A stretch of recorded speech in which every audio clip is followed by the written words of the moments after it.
Mari kita saling berikan salam kepada saudara kanan kiri Anda, depan belakang, berikan senyum yang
bersuka karena-Mu Tuhan.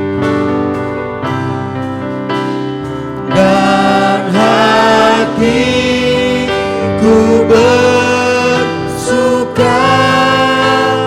karena-Mu.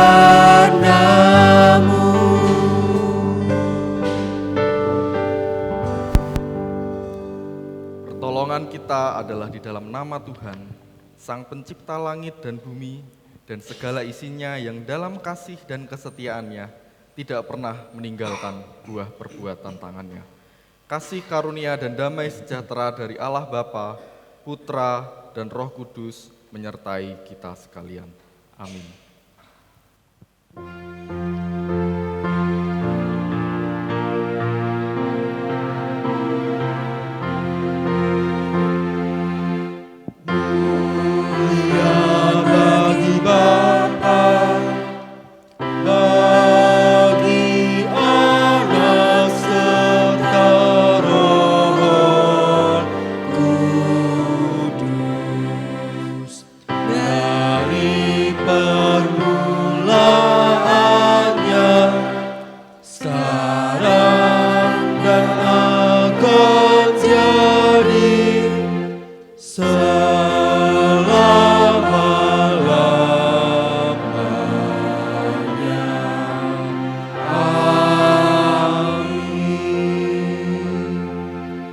Nats pembimbing kita pada pagi hari ini terambil dari kitab Ulangan pasalnya yang ke-31, ayatnya yang ke-38, demikian. Sebab Tuhan, Dia sendiri akan berjalan di depanmu, Dia sendiri akan menyertai engkau, Dia tidak akan membiarkan engkau dan tidak akan meninggalkan engkau. Janganlah takut dan janganlah patah hati. Amin.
Kita juga akan mempersiapkan hati kita untuk kita boleh memasuki hadirat Tuhan.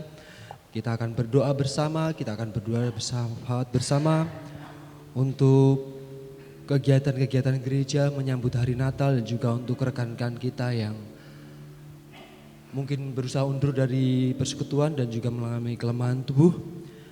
Nanti akan didoakan perwakilan dari kelompok Getsemani. Kita akan sambut dengan pujian Kekuatan di Hidupku, Ku Dapat Dalam Yesus.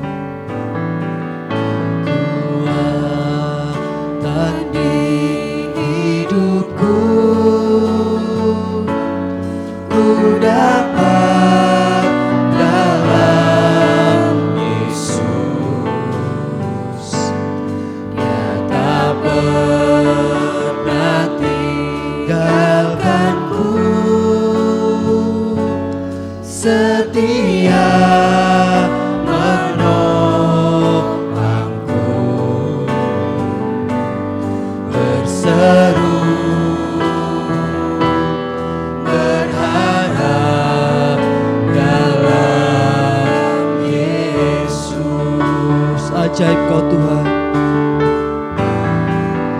ajaib Kau Tuhan, penuh kuasa, sanggup pulihkan keadaanku, dalam tangan-Mu suruh hidupku tak akan goyah selamanya.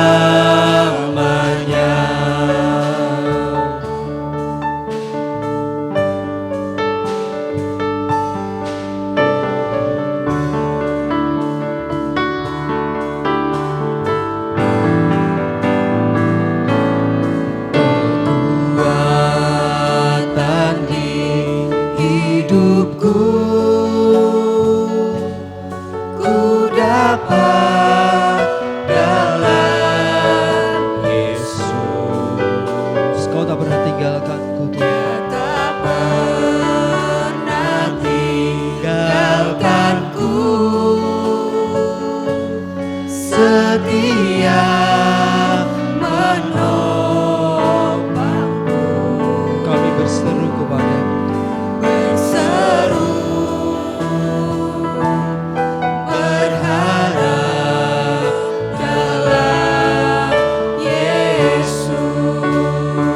ajaib Kau Tuhan,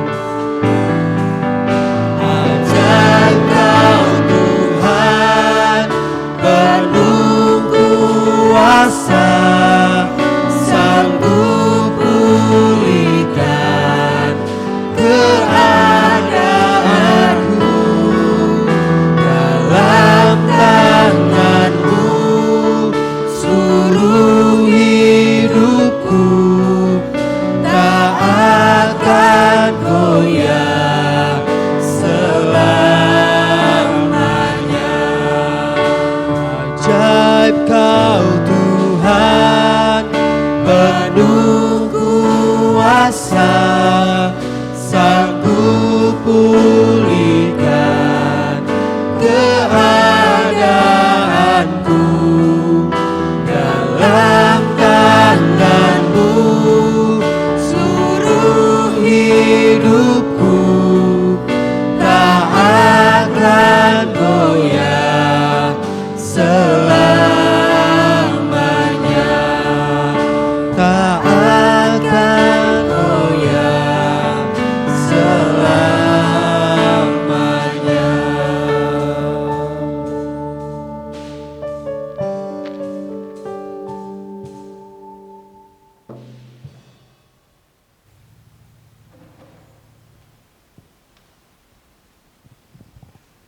Mari kita berdoa.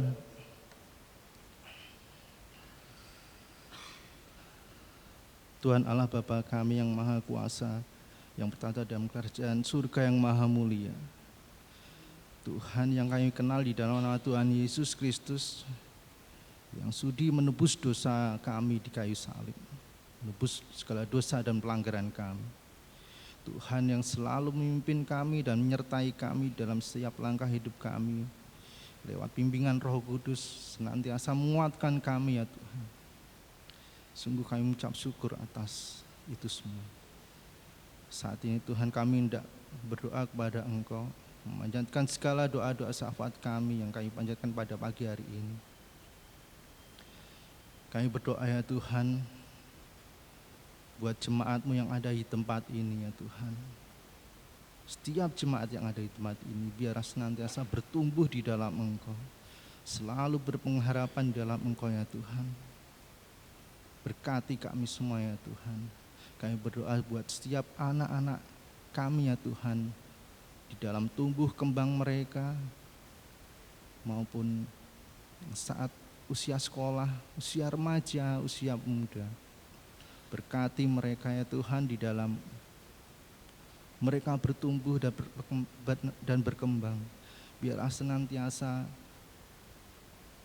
selalu berjalan di dalam Engkau ya Tuhan. Semakin mengenal Engkau dalam setiap pertumbuhan mereka. Kami berdoa ya Tuhan buat sekolah mereka, mampukan mereka ya Tuhan untuk senantiasa dapat mengikuti sekolah mereka. Berikan roh hikmat-Mu ya Tuhan, supaya dapat mengikuti setiap pelajaran yang ada.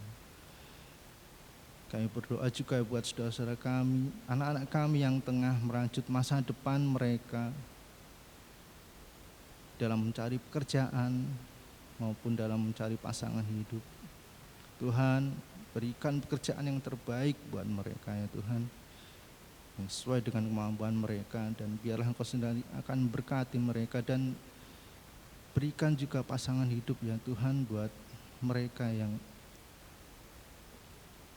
menambahkan pasangan hidup. Biarlah Engkau berikan pasangan yang sepadan, yang memang berasal dari Engkau dan menyembah Engkau sebagai Tuhan ya Tuhan.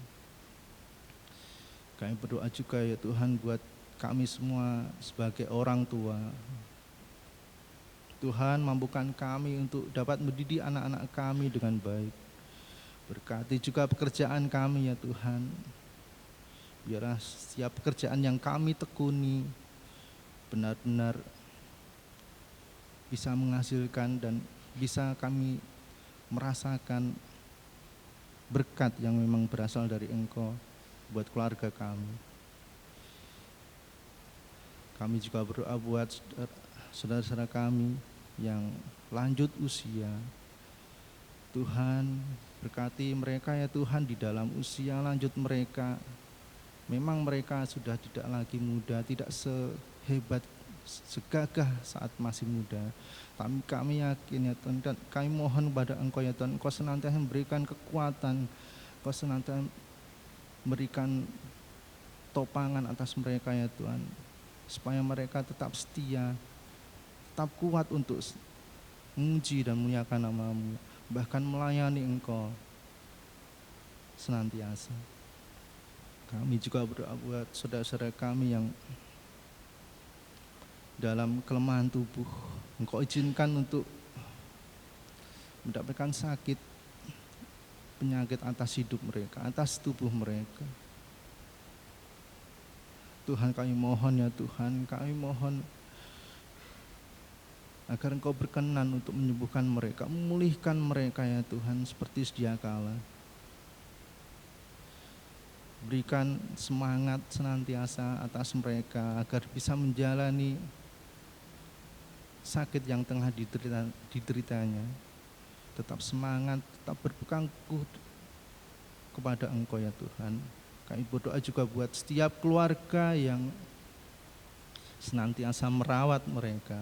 Berikan kekuatan senantiasa ya Tuhan. Berikan hati yang selalu mengasihi saudara-saudara kami yang sakit ini. Begitu juga dengan setiap para medis yang turut campur tangan dalam kesembuhan mereka. Kau sendiri akan memampukan mereka supaya lewat mereka berkat kesembuhan bisa tersalur buat saudara-saudara kami yang sakit ini ya Tuhan. Kami juga berdoa buat gerejamu yang ada di tempat ini, GKMI Bangsri.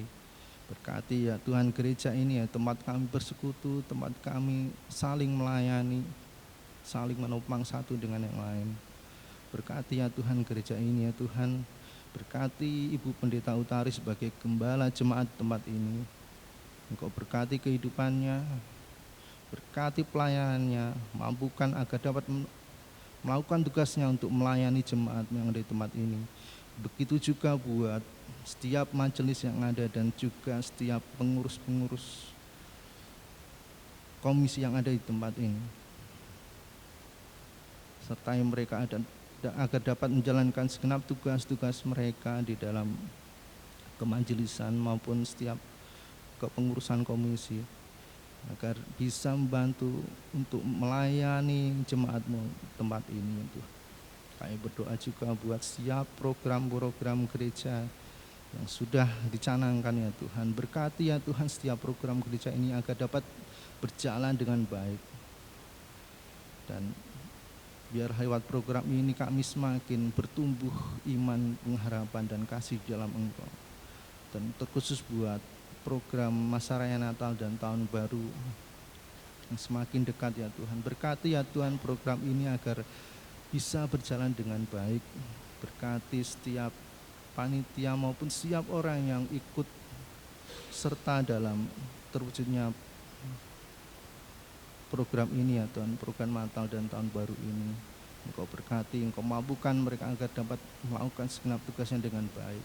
Cukupkan dana yang kami butuhkan ya Tuhan. Begitu juga dengan program jangka panjang untuk pembangunan penambahan ruang ibadah anak ya Tuhan. Tuhan kami mohon pada Engkau, besar sekali jumlah yang kami butuhkan, tapi kami yakin Engkau akan menyediakannya buat kami. Kami juga berdoa juga buat pencarian calon hamba Tuhan bagi gereja kami ini. Tuhan, kami mohon pada Engkau ya Tuhan, berikan calon hamba Tuhan yang memang bersedia untuk melayani Engkau tempat ini ya Tuhan, dan senantiasa memberikan hatinya ya Tuhan buat kami untuk melayani kami tempat ini. Kami juga berdoa ya Tuhan buat bangsa dan negara kami, bangsa Indonesia, dengan pemimpin yang baru. Mampukan para pemimpin bangsa kami ya Tuhan agar dapat melakukan segenap tugas-tugasnya dengan baik, dan terkhusus ya Tuhan buat pilkada serentak besok hari Rabu. Tuhan kami mohon ya Tuhan agar semuanya dapat berjalan dengan lancar tanpa gangguan, dan biarlah Engkau campur tangan ya Tuhan atas pilkada ini. Biarlah setiap pemimpin Engkau pilihkan pemimpin-pemimpin yang terbaik ya Tuhan, yang terpilih untuk bisa memimpin setiap daerah yang menyelenggarakan pilkada, pemilihan kepala daerah. Inilah doa kami ya Tuhan. Biarlah doa kami ini kami panjatkan dan kami alaskan di dalam nama Tuhan kami Yesus Kristus yang sudah mengajarkan kami berdoa. Bapa kami yang di surga, dikuduskanlah namamu. Datanglah kerajaan-Mu, jadilah kehendak-Mu di bumi seperti di surga.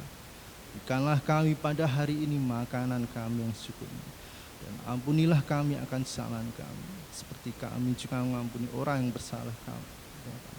Dan janganlah membawa kami dalam cobaan, tetapi lepaskanlah kami daripada yang jahat. Karena Engkau-lah yang punya kerajaan dan kuasa dan kemuliaan sampai selama-lamanya. Amin.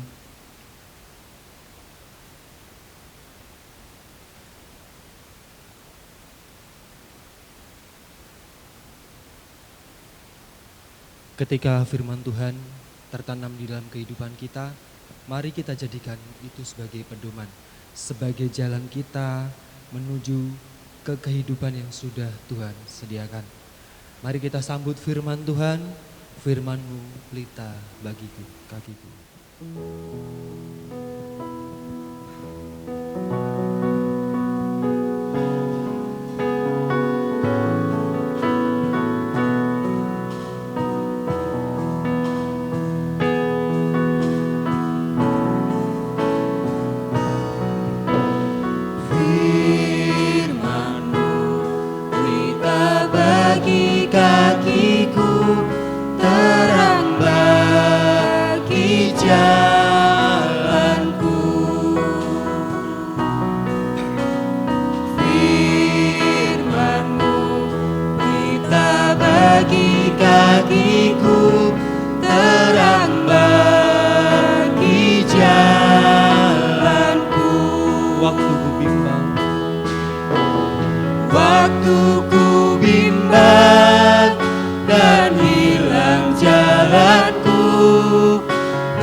bagi kakiku, terang bagi jalanku, terang bagi jalan, terang bagi jalanku.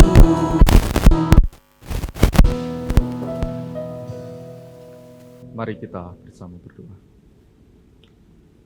Tuhan Yesus, Allah Bapa kami yang baik, Allah Bapa kami yang bertahta di dalam kerajaan surga, kami bersyukur ya Bapa, karena kami memiliki Engkau Tuhan, Allah yang baik, Allah yang selalu menyertai kehidupan kami, Allah yang selalu mengasihi kami ya Bapa. Pada pagi hari ini, kami juga bersyukur ya Bapa, karena kami akan bersama-sama belajar, mendengarkan, merenungkan. Kami akan bersama-sama menanamkan firman Tuhan di dalam hati kami ya Bapa. Kiranya Kau yang menjamah hati kami, Roh Kudus-Mu hadir di dalam setiap diri kami ya Bapa, sehingga kami dapat sungguh-sungguh mendengarkan firman-Mu, sehingga kami dapat sungguh-sungguh mengerti, memahami, terlebih lagi kami dapat melakukan firman-Mu di tengah kehidupan kami setiap hari. Dalam nama-Mu kami siap untuk mendengarkan firman Tuhan. Haleluya. Amin. Shalom Bapak Ibu yang dikasihi Tuhan dan mengasihi Tuhan. Ya, selamat pagi. Semangat semua ya Pak Ibu. Amin. Ya, pada hari ini kita akan bersama-sama belajar salah satu topik, salah satu tema firman Tuhan, yaitu seperti yang sudah tertulis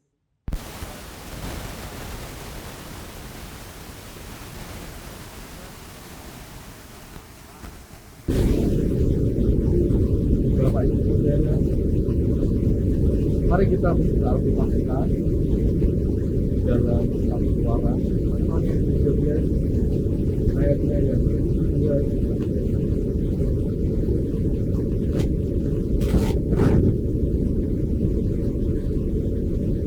Saya akan Keluaran pasal 13 ayat 11 sampai 22. Yang orang baca Alkitab Indonesia memberikan dari topik Allah. Setelah Fir'aun membiarkan bangsa itu pergi, Allah tidak menuntun mereka melalui jalan ke negeri orang Filistin, walaupun jalan ini yang paling besar. Sebab firman Allah, jangan-jangan bangsa itu menyesal apabila mereka menghadapi peperangan, sehingga mereka kembali ke Mesir. Tetapi Allah menuntun bangsa itu berputar melalui jalan di padang gurun menuju ke laut Kederau. Dengan siap sedia berperang, berjalanlah orang Israel dari tanah Mesir. Musa membawa tulang-tulang Yusuf, sebab tadinya Yusuf telah menyuruh anak-anak Israel bersumpah dengan sungguh-sungguh, Allah tentu akan memindahkan kamu, maka kamu harus membawa tulang-tulang dari sini. Demikianlah mereka berangkat dari Sukot dan berkemah di Etam tepi padang gurun. Tuhan berjalan di depan mereka pada siang hari dalam tiang awan untuk menuntun mereka di jalan, dan pada waktu malam dalam tiang api untuk menerangi mereka, sehingga mereka dapat berjalan siang dan malam dengan tidak beralih.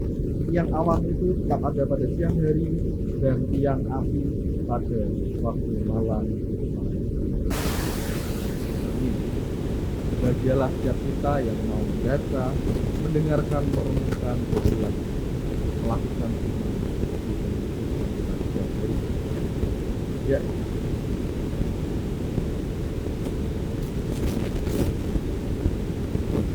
Kalau Bapak Ibu Saudara melihat gambar ini ya, ini sebuah film yang pasti udah nggak asing bagi kita ya. Mungkin kebanyakan dari kita tahu nih film tentang apa. Ini film tentang seorang anak kecil yang asal mulanya anak kecil ini nggak bisa apa-apa. Dia nggak bisa bela diri, dia nggak bisa kayak judulnya nih karate. Tapi anak ini belajar untuk berlatih karate, memulai dari nol, keluar dari zona nyamannya, Sehingga pada akhirnya kalau kita nonton film ini sampai selesai, anak kecil ini jadi ahli bela diri, jadi ahli karate, jadi ahli kungfu, bahkan sampai memenangkan kejuaraan perlombaan bela diri seperti itu. Film ini pasti kebanyakan dari kita sudah pernah nonton lah ya, apalagi yang sudah tua-tua, bapak-bapak, ibu-ibu. Mungkin kalau yang anak-anak masih jarang tahu film ini, makanya saya tambahin satu film lagi. Nah, film yang kedua yaitu Moana. Ya, mungkin film ini yang tahu cuma anak-anak kecil aja ya, kalau enggak yang generasi Z gitu ya, tahu film ini. Nah, hampir sama dengan film tadi. Film Moana ini menceritakan tentang kehidupan dari seorang putri di sebuah desa, tapi letaknya ada di pinggir pantai. Dia putri dari seorang kepala suku atau mungkin kepala desa, di mana dia sudah sama-sama keluar dari zona nyamannya, pergi ke laut, dia berlayar sendirian, bahkan hingga pada akhirnya dia berhasil menyelamatkan desanya. Nah, Bapak Ibu dan Saudara yang saya kasihi, dari kedua film ini tadi ya, kalau kita lihat-lihat mungkin kayak nggak ada hubungannya gitu ya. Yang satu film animasi, yang satu filmnya real action gitu ya, manusia. Yang satu tokoh utamanya perempuan, yang satu tokoh utamanya laki-laki. Tetapi kalau kita mau melihat di dalam, kita mencari makna dari kedua film ini, kita bisa menemukan bahwa ada persamaan dari kedua film ini. Yaitu yang pertama, kedua film ini sama-sama menggambarkan bagaimana seseorang itu mau keluar dari zona aman mereka, mau keluar dari zona nyaman mereka. Dari yang sebelumnya, yang film pertama tidak bisa karate, keluar dari zona nyamannya mau belajar karate. Dari yang seorang putri yang tidak boleh keluar kemana-mana, tetapi mau keluar dari zona amannya, pergi berlayar untuk berlayar di perairan. Kedua film ini juga sama-sama menggambarkan bahwa keduanya sama-sama tidak tahu apa yang akan terjadi. Mereka berdua tidak tahu apa yang akan terjadi ketika mereka bersama-sama melakukan perjalanan mereka. Mereka tidak ada yang tahu bahwa pada akhirnya si anak laki-laki ini jadi ahli karate. Tidak ada yang tahu juga bahwa Moana yang nanti bisa menjadi penyelamat bagi desanya. Tidak ada yang tahu. Dan kedua film ini juga menggambarkan ada persamaan juga bahwa dari kedua film ini ada satu sosok yang menjadi penolong bagi tokoh utama, ada satu sosok yang menjadi pembimbing, menjadi guru, menjadi orang yang mau membantu tokoh utama ini, yaitu ada yang pertama tadi yaitu Chen, dan yang kedua ini adalah namanya yang tokoh satu ini namanya Maui. Mereka sama-sama menjadi penolong, menjadi pembantu bagi tokoh utama ketika menyelesaikan. Nah, lalu apa kaitannya dari kedua film ini dengan firman Tuhan yang akan kita bersama-sama baca? Nah, Bapak Ibu dan Saudara yang terkasih, sama dengan kedua film tadi, bangsa Israel itu ternyata sudah sama-sama keluar dari zona aman mereka. Bangsa Israel keluar dari zona aman mereka. Mereka sudah terbiasa berada di dalam perbudakan. Mereka menjadi budak di Mesir selama beratus-ratus tahun. 430 tahun mereka menjadi budak. Dan mereka keluar dari perbudakan itu. Mereka masuk ke padang gurun, ke tanah yang baru, ke wilayah yang asing bagi mereka. Mereka keluar dari zona itu. Sama seperti kedua film tadi juga, ya, bangsa Israel juga tidak tahu apa yang ada di depan mereka. Bangsa Israel nggak tahu apa yang menunggu mereka. Bangsa Israel nggak tahu apa yang akan terjadi. Mereka tidak tahu apakah nanti kehidupannya mereka ketika berada di wilayah yang baru, apakah mereka menjadi lebih baik, apakah mereka akan sama-sama ada, atau mungkin mereka malah tambah terpuruk. Mereka tidak tahu apa-apa. Dan juga sama seperti kedua film tadi, bangsa Israel juga memiliki bangsa Israel juga memiliki satu Allah, memiliki seorang pemimpin yang membawa persatuan. Siapa itu Bapak Ibu? Itu bukan Musa, itu bukan Harun, tetapi Allah sendiri yang memimpin. Tetapi kalau kita membaca kisah ini, kalau kita membaca bagian firman Tuhan ini, ada banyak sekali perdebatan, ada banyak sekali pertanyaan-pertanyaan, persoalan, di mana ada banyak sekali pertanyaan yang berkata, mengapa kok Allah membawa bangsa Israel keluar dari perbudakan di tanah Mesir menuju ke tanah Kanaan, kok dilewatkan di jalan yang memutar? Kenapa kok dilewatkan di jalan yang lebih jauh? Kenapa kok nggak dilewatkan di jalan yang lebih enak, yang lebih cepat, gitu ya? Kalau kita baca di ayat yang ke-18, di situ dikatakan, tetapi Allah menuntun bangsa itu berputar melalui jalan di padang gurun menuju ke laut Mediterania. Ya. Kita bisa melihat dengan jelas bahwa Allah membawa bangsa Israel melewati jalan yang memutar. Allah tidak membawa bangsa Israel melewati jalan yang gampang, tidak membawa bangsa Israel melewati jalan yang mudah. Ini ada petanya. Nah,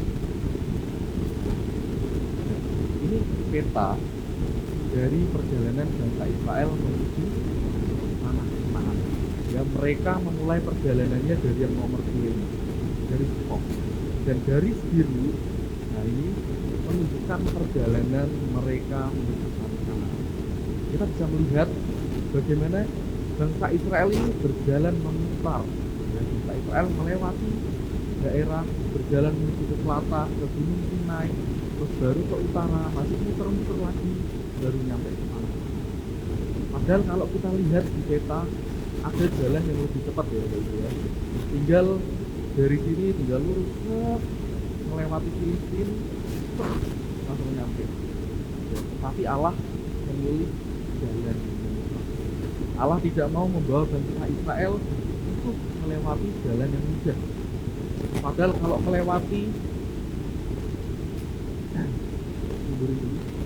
melewati daerah Filistin, ini cuma membutuhkan waktu sekitar 4 hari. Gak nyampe seminggu kok melewati daerah itu. Tapi Allah tidak mau bangsa Israel melewati daerah itu. Nah, kenapa? Ya, kenapa pertanyaannya? Kenapa kok Allah menginginkan bangsa Israel melewati jalan yang memutar? Jawabannya yaitu karena ada kepentingan dari yang alasan. Yang pertama alasannya yaitu bahwa Allah tidak menegaskan soal identitas. Apa itu identitas? Allah ingin menegaskan soal jati diri. Allah ingin menegaskan siapa sih itu sebenarnya bangsa Israel. Bangsa Israel adalah umat Allah.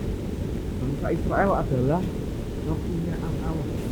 Bangsa Israel adalah umat kepunyaan Allah. Dan ini menjadi hal yang sangat penting bagi bangsa Israel karena mereka telah lupa akan jati diri mereka. Mereka telah lupa siapa mereka. Mereka sudah lupa siapa identitas mereka. Karena mereka sudah beratus-ratus tahun menjadi budak di Mesir. Mereka sudah terlanjur nyaman di sana.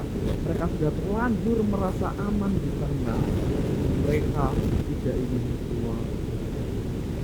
Ini yang menjadi persoalan kenapa kok Tuhan membawa bangsa Israel untuk mengelilingi bumi, ya, karena Tuhan ingin menegaskan jati diri bangsa Israel. Tuhan ingin menegaskan siapa sebenarnya Israel itu. Bangsa Israel sudah terbiasa berada di bawah kepemimpinan Raja Mesir. Bangsa Israel sudah terbiasa menyembah dewa-dewa. Bangsa Israel sudah terbiasa hidup menjadi budak, di mana mereka seharusnya itu menjadi umat Allah. Mereka seharusnya hidup di bawah kepemimpinan Allah dan bukan di bawah kepemimpinan. identitas yang pertama yaitu berkaitan dengan identitas bangsa Israel. Tapi tidak hanya identitas yang berkaitan dengan bangsa Israel saja, di samping itu Allah juga ingin menyampaikan identitas. Allah di situ menyatakan siapa dirinya. Allah ingin menunjukkan bagaimana kuasanya. Allah ingin menyatakan bahwa dirinya adalah Tuhan yang mempunyai bangsa Israel. Dialah yang benar-benar memiliki bangsa Israel secara utuh, di mana seluruh bangsa tidak bisa merebut bangsa Israel. Kalau kita perhatikan juga, mengapa Allah membawa bangsa Israel menyeberangi Laut Teberau, di situ Allah juga ingin menunjukkan kuasanya, karena di situ terjadi suatu mukjizat. Bangsa Israel dilenyapkan, bangsa Israel ditenggelamkan oleh Tuhan, di mana Tuhan ingin menunjukkan kuasanya. Bapak Ibu dan Saudara yang saya kasihi, sekali lagi ini soal identitas. Ini soal identitas siapa Allah, ini soal identitas siapa bangsa Israel. Kan yang menarik juga dari bagian ini, kalau kita perhatikan, ada salah satu praduga, ada orang yang menduga bahwa sebenarnya Musa ini tahu bahwa ada jalan tercepat menuju ke tanah Kanaan. Musa tahu kalau sebenarnya bisa kok bangsa Israel itu lewat daerah Filistin, tetapi Musa memilih diam. Musa memilih taat kepada firman Tuhan. Musa tahu bahwa dirinya itu hanyalah sebagai perantara Tuhan. Musa tahu bahwa dirinya tugasnya itu hanya untuk mengerjakan tugas yang diberikan oleh Tuhan. Musa tahu bahwa apabila Tuhan yang sudah merasakan, apabila Tuhan yang sudah memberikan agenda, maka Tuhan juga yang akan menyelesaikan, maka Tuhan yang juga akan memimpin, Tuhan yang akan menuntun mereka. Dari poin pertama ini kita belajar bahwa mengapa alasan pertama Allah memimpin jalan yang besar, karena Allah ingin menegaskan kepada bangsa Israel bahwa kamu adalah umat dan aku adalah Allahmu, hiduplah di bawah kepemimpinan. Lalu yang kedua, alasan yang menjadi mengapa Allah kok memberikan jalan besar, yaitu Allah tidak menjadi bangsa Israel menjadi umat Allah. Alasan yang pertama, kita belajar di mana bangsa Israel diwajibkan untuk mengerti identitasnya sendiri. Dan di sini kita belajar bahwa bangsa Israel itu harus mengerti, harus menjadi umat Allah yang sejati. Identitas mereka ini bukan cuma sekedar label doang. Identitas mereka ini bukan cuma sekedar omong-omong doang, tetapi mereka harus bisa menggenapi, mereka harus bisa memenuhi identitas mereka supaya mereka bisa menjadi umat Allah. Dan karena itulah di sini Tuhan mendidik mereka, Tuhan membentuk mereka supaya mereka dapat menjadi umat Allah yang mereka inginkan. Tuhan membentuk mereka, mendidik mereka yang pertama supaya mereka memiliki kecakapan di dalam kehidupan. Kita tahu bahwa bangsa Israel ini memiliki pengalaman yang begitu panjang, memiliki pengalaman yang mungkin melebihi kebanyakan bangsa di dunia ini, pengalaman menjadi jejak, memiliki pengalaman menjadi jejak yang sangat panjang, tetapi mereka tidak memiliki pengalaman di dalam berperang. Ya, bayangkan kalau mereka melewati daerah Filistin itu tadi. Kalau mereka melewati daerah Filistin, di mana daerah Filistin itu diisi dengan orang-orang yang badannya besar-besar. Bangsa Filistin itu dikenal sebagai bangsa yang kuat di dalam berperang. Bangsa Filistin itu dikenal sebagai bangsa yang ditakuti karena mereka betul-betul pandai di dalam berperang. Tuhan ada rencana, Tuhan sudah memikirkan semuanya. Kalau mereka melawan bangsa Filistin, kalau mereka melewati daerah Filistin pada saat itu, maka bangsa Israel akan habis. Bangsa Israel akan menjadi bangsa yang lumayan. Bangsa Israel pasti akan tidak bisa berbuat apa-apa. Oleh karena itu, Tuhan ingin membentuk mereka, Tuhan mendidik mereka, supaya mereka tidak cepat-cepat melewati tanah Filistin, Walaupun memang pada akhirnya mereka melewati tanah Filistin, mereka masuk ke tanah Filistin, tapi setidaknya mereka telah memperoleh pengalaman dari perang-perang yang telah mereka lewati. Sehingga mereka betul-betul akan di sini Tuhan juga tidak hanya mendidik bangsa Israel supaya mereka cakap dalam berperang, tetapi Tuhan juga mendidik supaya bangsa Israel ini menjadi bangsa yang memiliki karakter yang benar, supaya bangsa Israel menjadi bangsa yang memiliki sifat yang benar. Tuhan tahu dengan betul bagaimana karakter bangsa Israel. Bangsa Israel adalah bangsa yang mudah menyerah. Bangsa Israel adalah bangsa yang sulit melupakan masa lalu. Mungkin kalau bahasa sekarang yaitu bangsa yang gamon, gagal move on. Mereka masih mengingat-ingat bagaimana pengalaman mereka di tanah Mesir. Bahkan kalau kita baca di pasal yang ke-16, ya, kita bisa melihat bahwa bangsa Israel itu menyesal. Bangsa Israel bersungut-sungut. Bangsa Israel menganggap bahwa hidupnya lebih nikmat ketika di tanah Mesir. Di Mesir bangsa Israel bisa makan daging, bisa makan roti sampai kenyang. Tetapi ketika bangsa Israel di padang gurun mereka kelaparan. Itu cuma gara-gara kelaparan. Tapi bangsa Israel juga ingin kembali ke tanah Mesir. Bagaimana kalau mereka menghadapi bangsa Filistin? Pasti mereka akan lari girit-girit kembali ke tanah Mesir. Di sini Tuhan ingin mendidik bangsa Israel. Baik itu mendidik soal kecakapan di dalam berperang, tetapi juga mendidik supaya bangsa Israel memiliki karakter sebagai umat Allah yang sejati. Alasan yang ketiga yaitu Allah ingin supaya bangsa Israel percaya kepada pimpinan Tuhan. Allah ingin supaya bangsa Israel percaya kepada penyertaan Tuhan. Kali ini tidak berbicara soal identitas. Ini tidak berbicara soal peperangan, tidak berbicara soal karakter, soal sifat. Tetapi kali ini berbicara soal iman. Allah ingin supaya bangsa Israel menjadi bangsa yang percaya dan taat. Percaya kepada pimpinan dan penyertaan Tuhan, menjadi taat mengikuti firman Allah yang diberitakan melalui perantara Musa dan Harun. Dan kita juga bisa melihat, kita bisa menyaksikan bahwa pimpinan dan penyertaan Allah kepada bangsa Israel nyata terwujud dalam bentuk tiang awan dan juga tiang api. Ya. Di sini kita bisa melihat bahwa Tuhan itu ingin supaya bangsa Israel itu dibentuk, supaya mereka memiliki iman yang teguh, supaya mereka percaya, supaya mereka taat kepada Allah, mereka percaya kepada pimpinan dan juga penyertaan Tuhan. Nah, lalu kemudian apa yang bisa kita dapatkan dari jawaban-jawaban yang sudah kita peroleh barusan tadi? Apa yang bisa kita dapatkan? Apa yang bisa kita terima dari tiang awan dan tiang api ini tadi? Nah, dari perjalanan bangsa Israel, dari tiang awan dan juga tiang api yang disediakan Tuhan bagi bangsa Israel, kita bisa menyadari, kita bisa menerima bahwa di tengah kehidupan kita, bahwa di tengah kehidupan bangsa Israel, sekalipun kita menghadapi perjalanan yang sulit, sekalipun kita menghadapi perjalanan yang berputar-putar, sekalipun kita menghadapi pergumulan, kita menghadapi persoalan, kita menghadapi berbagai macam masalah yang membuat kita tidak mampu, kita harus tahu bahwa itu semua terjadi atas seizin dari Tuhan.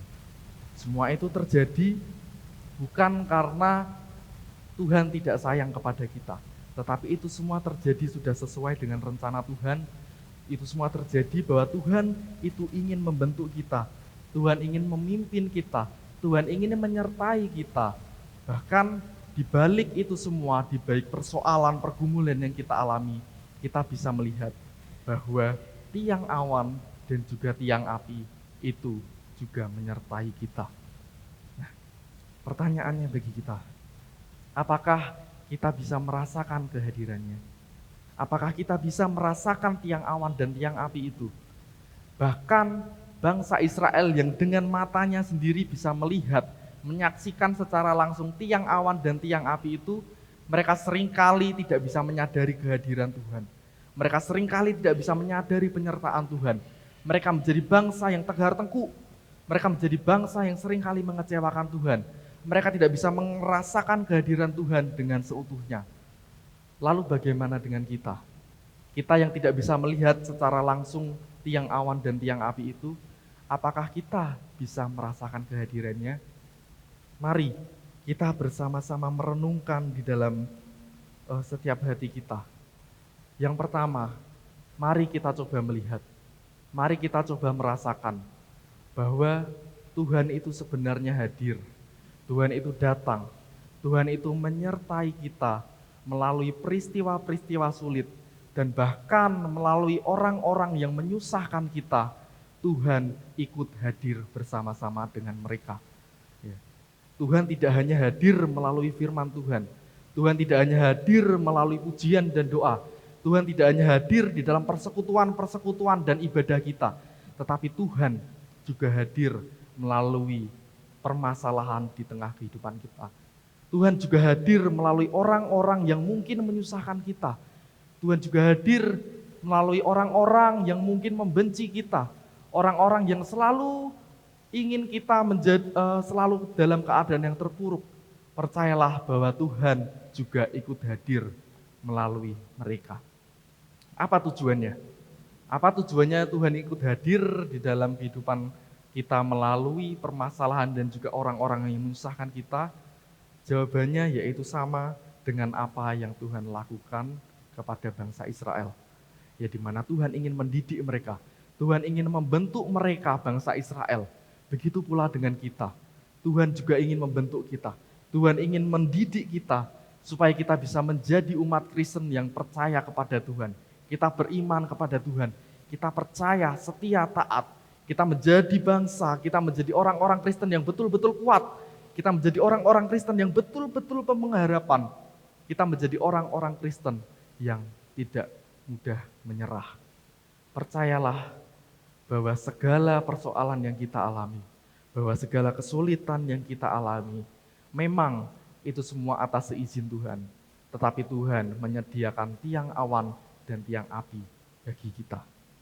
Kemudian yang kedua, penyertaan dan kehadiran Tuhan yang kita alami, yang kita rasakan, itu bukan semata-mata ditujukan kepada diri kita pribadi lepas pribadi, tetapi penyertaan Tuhan juga diwujudkan nyata di dalam satu komunitas, di dalam satu jemaat Tuhan, di dalam gereja ini, di dalam gereja kita, di GKMI Bangsri ini Tuhan ikut hadir bersama-sama dengan kita. Lalu apa tugas kita? Lalu apa tugas kita sebagai jemaat Tuhan? Lalu apa tugas kita sebagai gereja Tuhan? Yaitu kita harus menyatukan hati kita. Kita menyatukan visi kita. Kita menyatukan misi kita. Kita menyatukan pikiran kita hanya semata-mata untuk kemajuan gereja kita. Hanya semata-mata untuk kemuliaan Tuhan. Hanya semata-mata untuk mengabarkan Injil Tuhan di tengah dunia ini. Kita percaya, kita menyerahkan semua itu kepada Tuhan. Kita percaya bahwa Tuhan yang akan mengarahkan kita. Karena Tuhan yang akan mengarahkan kita, maka semua itu akan terjadi sesuai dengan kehendak Tuhan. Ada satu cerita, ya ini cerita di suatu desa di tengah pedalaman. Ada seorang bapak. Bapak ini merupakan seorang penjual tahu, ya, penjual tahu putih, tahu kuning dan lain sebagainya. Di mana setiap pagi Bapak ini harus menempuh perjalanan menuju ke kota supaya Bapak ini bisa pergi ke pasar dan menjual dagangannya tersebut, ya, menjual tahu itu tadi. Nah, ketika Bapak ini pergi ke pasar, Bapak ini harus menaiki mobil pickup, ya, tahu mobil pickup ya Bapak Ibu. Ya. Bapak ini harus menaiki mobil pickup. Dan pada saat itu Bapak ini tiba-tiba di tengah jalan ia tersandung. Ya, di tengah jalan ketika ia mau pergi ngetem, mau pergi nyegat pickupnya itu tadi, Bapak ini tersandung dan seluruh dagangannya itu jatuh ke tanah. Seluruh dagangannya itu hancur berantakan. Seluruh dagangannya tidak bisa dijual lagi. Nah, apa respon yang diberikan oleh Bapak ini? Secara manusiawi, Tentu saja Bapak ini merasa marah. Bapak ini merasa kecewa kepada Tuhan. Bapak ini protes kepada Tuhan. Tuhan, kenapa kok Engkau tega kepadaku? Kenapa kok Engkau melakukan ini kepadaku? Aku hidup dari daganganku ini. Aku hidup karena aku bisa menjual daganganku ini. Kalau aku tidak menjual tahuku ini, bagaimana aku bisa makan? Bagaimana bisa aku menghidupi keluargaku? Bagaimana aku bisa terus menghidupi keluarganya? Nah, akan tetapi Bapak Ibu, ternyata ya setelah Bapak ini mengecek dagangannya, ya ternyata Bapak ini menyadari bahwa tahu-tahu yang sudah jatuh ke tanah, tahu-tahu yang sudah berantakan, tahu-tahu yang Bapak ini anggap sudah tidak bisa dijual lagi, ternyata tahu itu masih bisa dijual.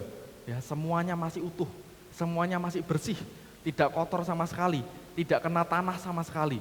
Sehingga Bapak ini masih bertekad untuk menjual tahu tersebut dengan berjalan kaki, dan ketika Bapak ini berjalan kaki, ia melihat bahwa pickup yang biasanya dipakai dia untuk mengantar jualannya ke pasar, pickup ini ternyata mengalami kecelakaan.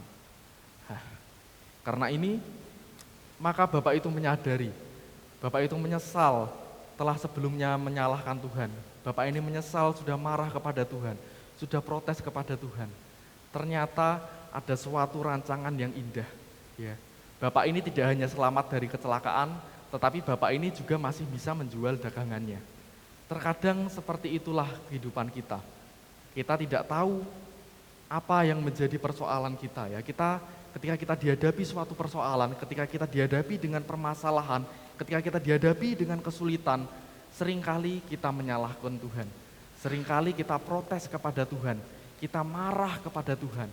Padahal ketika Tuhan memberikan kesulitan, Tuhan tidak pernah lepas tangan.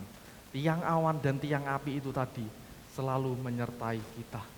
Ya, saya menutup khotbah kita dengan satu buah refleksi. Ya, mari kita bersama-sama merefleksikan bahwa Tuhan mengizinkan kita untuk menjalani masa sulit supaya kita dapat terus bangkit. Tuhan membawa kita melalui jalan yang berputar supaya kita tidak gentar. Tuhan menghadapkan kita kepada orang yang susah supaya kita tidak mudah menyerah. Dan Tuhan membiarkan kita melewati jalan yang berat supaya kita belajar arti percaya dan taat. Mari kita terus merasakan dan menikmati penyertaan Tuhan. Tiang awan dan tiang api selalu tersedia bagi kita. Amin. Mari kita bersahabat.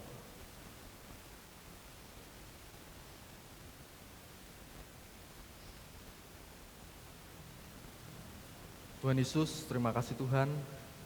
Kami bersyukur untuk kebenaran firman-Mu yang telah bersama kami dengarkan pada pagi hari ini ya Bapak. Kami bersama-sama diingatkan supaya kami sebagai umat Allah, kami sebagai umat Kristen, kami harus terus menjadi bangsa-bangsa yang kuat. Kami harus menjadi orang-orang yang teguh. Kami harus menjadi orang-orang yang terus berpegang kepada-Mu ya Tuhan. Kami juga diingatkan bahwa di tengah kehidupan kami, seringkali kami menghadapi berbagai macam persoalan. Seringkali kami menghadapi berbagai macam kesulitan. Seringkali kami menghadapi berbagai persoalan yang membuat kami merasa tidak kuat. Tetapi kami percaya Tuhan, bahwa di tengah kesulitan yang kami hadapi, Engkau selalu hadir bersama-sama dengan kami. Engkau selalu menyatakan tiang awan dan tiang api-Mu di tengah kehidupan kami. Sehingga ketika kami berjalan, meskipun kami melewati jalan yang berputar, meskipun kami melewati jalan yang sulit, kami tidak berjalan sendirian ya Bapak. Didik kami terus ya Bapak. Bentuk kami terus ya Bapak, supaya kami dapat menjadi orang-orang Kristen yang betul-betul kuat. Di dalam nama-Mu, kami menyerahkan kehidupan kami setiap hari, supaya kami dapat terus menjalankan firman-Mu di tengah kehidupan kami. Haleluya. Amin. Puji syukur, terima kasih untuk kebenaran firman Tuhan yang boleh menjadikan pedoman untuk hidup kita. Kita mengucap syukur senantiasa. Yang tadi sudah dikatakan bahwa setiap percobaan yang kita hadapi, jangan sekali-kali kita menyalahkan Tuhan ya. Kita berusaha untuk hidup beriman, di mana kita senantiasa mengucap syukur dalam segala hal. Kita akan masuk dalam persembahan. Satu ayat yang mendasari persembahan kita pada pagi hari ini terambil dari kitab 1 Tesalonika pasal 5 ayat yang ke-18. Mengucap syukurlah dalam segala hal, sebab itulah yang dikehendaki Allah di dalam Kristus Yesus bagi kamu. Saya undang jemaat untuk berdiri dan juga yang bertugas bisa maju ke depan.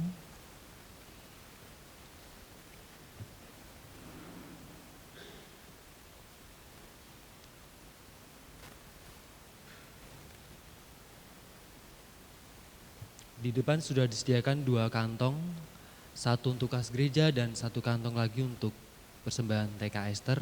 Dan jika ada Bapak Ibu jemaat yang ingin persembahkan persembahan untuk apa peruntukannya, misal untuk Natal atau untuk apa, bisa dituliskan pada amplop yang sudah disediakan.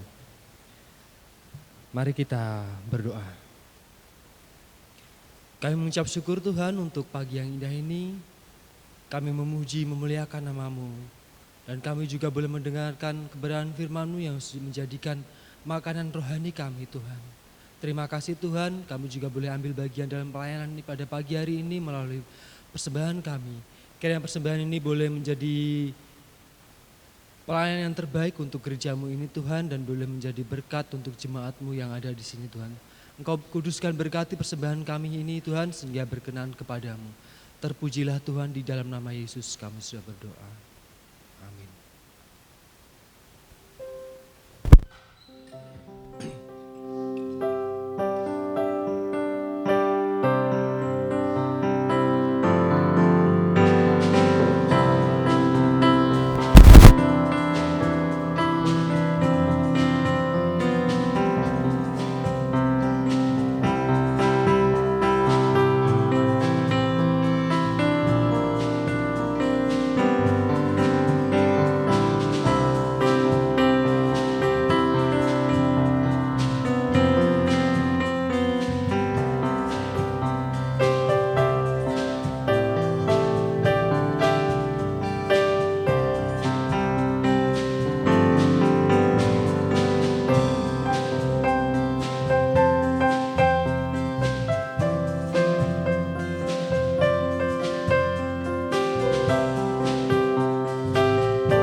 Terima kasih dan semakin diberkati untuk persembahan Bapak Ibu Saudara.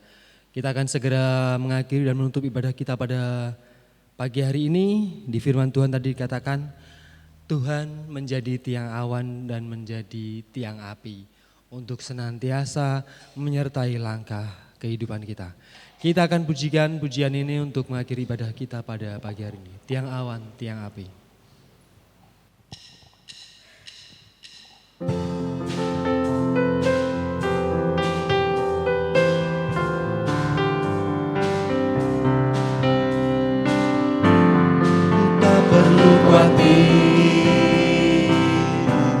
Terhadap apapun,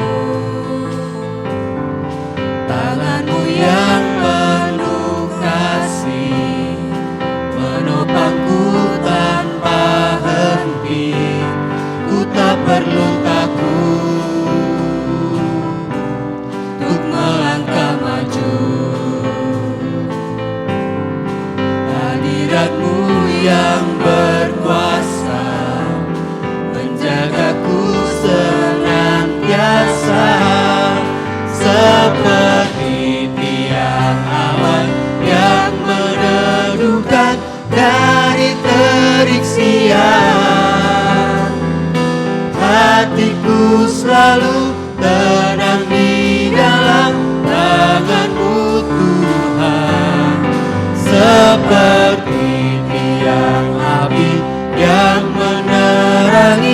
dari gelap malam. Kau menjagai hidupku dengan kebaikan-Mu.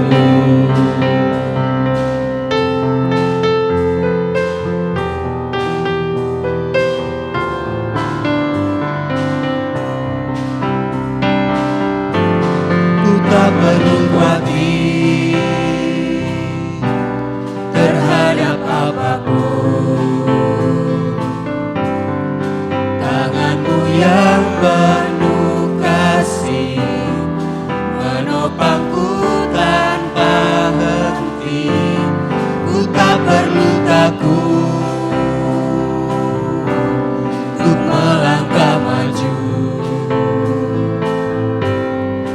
Hadirat-Mu yang berkuasa menjagaku senantiasa, seperti tiang awan yang meneduhkan dari terik siang. Hatiku selalu tenang di dalam tangan-Mu Tuhan, seperti tiang api yang menerangi dari gelap malam. Kau menjagai hidupku dengan kebaikan-Mu. Saya undang jemaat untuk bangkit berdiri. Seperti tiang awan yang meneduhkan dari terik siang. Hatiku selalu tenang di dalam tangan-Mu Tuhan, seperti tiang api yang menerangi dari gelap malam. Kau menjagai hidupku dengan kebaikan-Mu. Kau menjagai hidupku dengan kebaikan-Mu.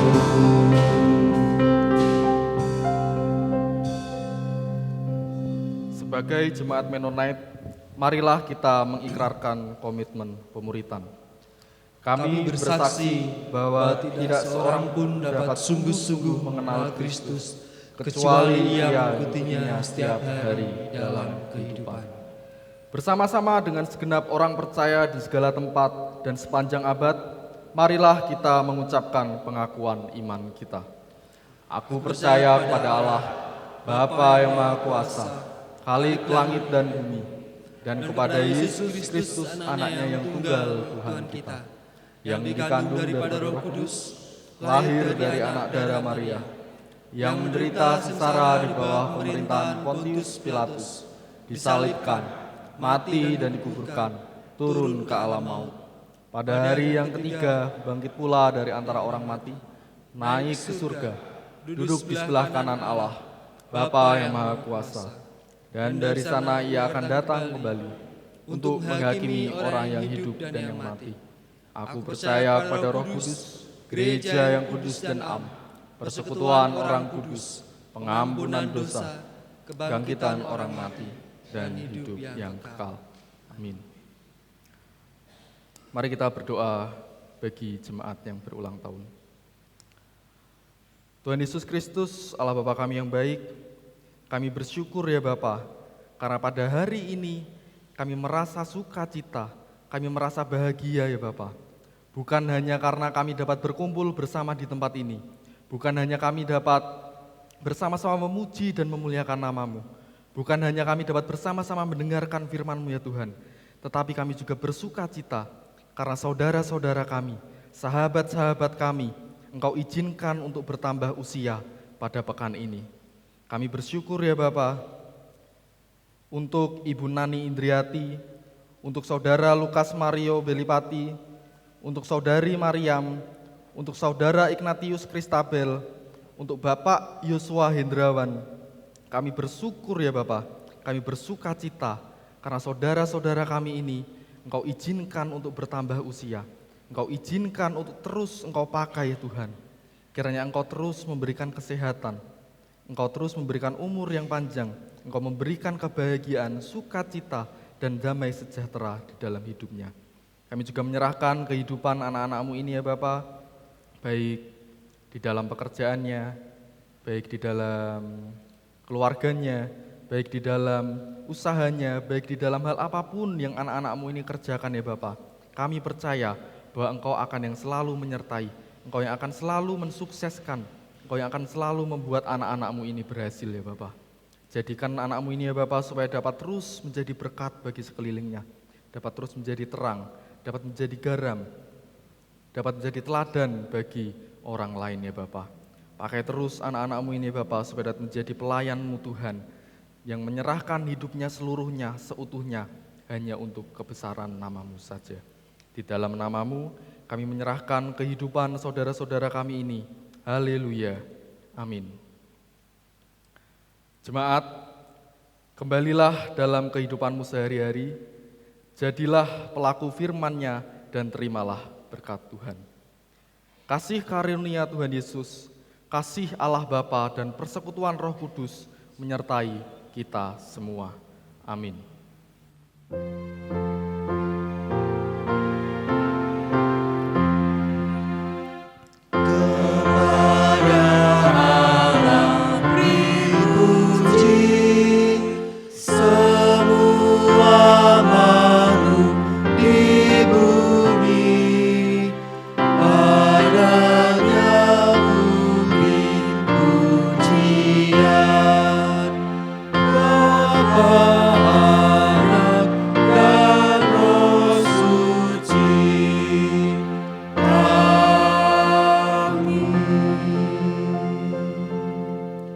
Silakan bersaat teduh sejenak. Selamat hari Minggu, Tuhan Yesus memberkati.